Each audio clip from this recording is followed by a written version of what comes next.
Variation. बच्चों आज के मेरे इस वीडियो में हम सीखेंगे वेरिएशन। वेरिएशन क्या होता है, इसका पूरा सम सॉल्व करने से पहले हम वेरिएशन का डेफिनेशन देख लेते हैं कि क्या होता है डायरेक्ट वेरिएशन और क्या होता है इन्वर्स वेरिएशन। बहुत ही सिंपल तरीका है इसे समझने का। जैसे अभी हम एप्पल खरीदने जाते हैं मार्केट में, तो जैसे हम नंबर ऑफ़ एप्पल्स खरीदेंगे, मतलब हमारा नंबर ऑफ़ एप्पल जैसे से बढ़ेगा। जैसे मैंने अभी एक एप्पल ख़रीदा तो एक एप्पल का प्राइस लगा, मैंने 2 एप्पल ख़रीदा है तो 2 एप्पल का प्राइस लगेगा। जैसे मतलब जैसे जैसे नंबर बढ़ेंगे एप्पल्स के, वैसे वैसे उसका प्राइस भी बढ़ता जाएगा, कॉस्ट भी बढ़ता जाएगा। 4 एप्पल ख़रीदा तो वो 4 एप्पल का कॉस्ट लेगा, 5 एप्पल खरीदे तो 5 एप्पल का कॉस्ट लेगा। तो मतलब जैसे जैसे एप्पल्स के नंबर्स बढ़ते जाएंगे वैसे वैसे एप्पल का कॉस्ट भी बढ़ता जाएगा। तो जहाँ पर कॉस्ट और नंबर्स दोनों बढ़ रहे हैं वहाँ पे क्या हो जाएगा, डायरेक्ट वेरिएशन हो जाएगा। डायरेक्ट वेरिएशन को हम कैसे लिखते हैं, जैसे मैंने x लिया और y लिया, नंबर ऑफ एप्पल्स क्या है, x है, और कॉस्ट ऑफ एप्पल क्या है, y है। तो इसे हम अल्फ़ा की साइन के साथ लिखते हैं। ये हमारा डायरेक्ट वेरिएशन में x और मतलब जो नंबर्स ऑफ एप्पल है और कॉस्ट ऑफ एप्पल है, इसे हम ऐसे डिनोट करते हैं।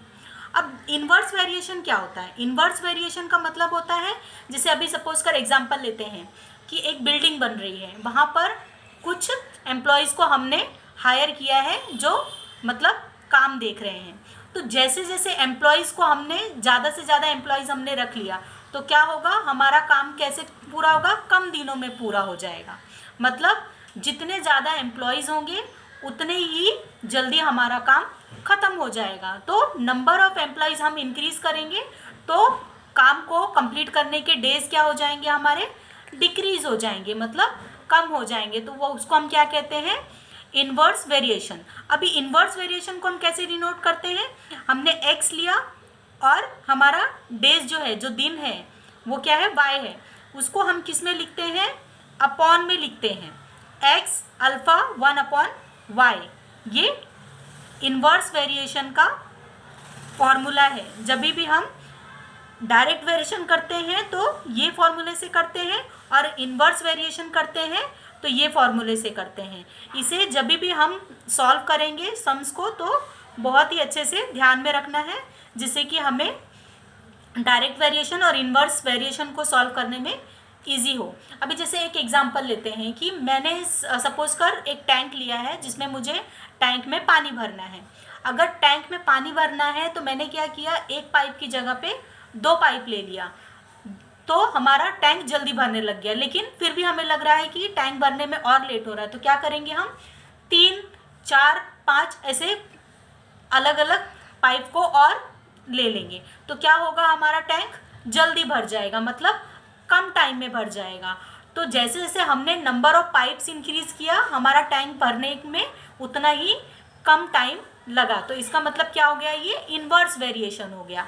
लेकिन अभी जैसे मैंने डायरेक्ट वेरिएशन का एग्जांपल लेना है, डायरेक्ट वेरिएशन का एक एग्जांपल लेते हैं कि जैसे अभी मैं पेट्रोल भराने के लिए गई, तो मैं क्या करूँगी, जैसे जैसे मैं पेट्रोल की क्वांटिटी बढ़ाऊंगी, 1 लीटर से 2 लीटर करूँगी, 3 लीटर करूँगी, जैसे जैसे मेरा पेट्रोल का क्वांटिटी इंक्रीज़ होगा, क्या होगा, पेट्रोल का कॉस्ट भी इंक्रीज़ होगा।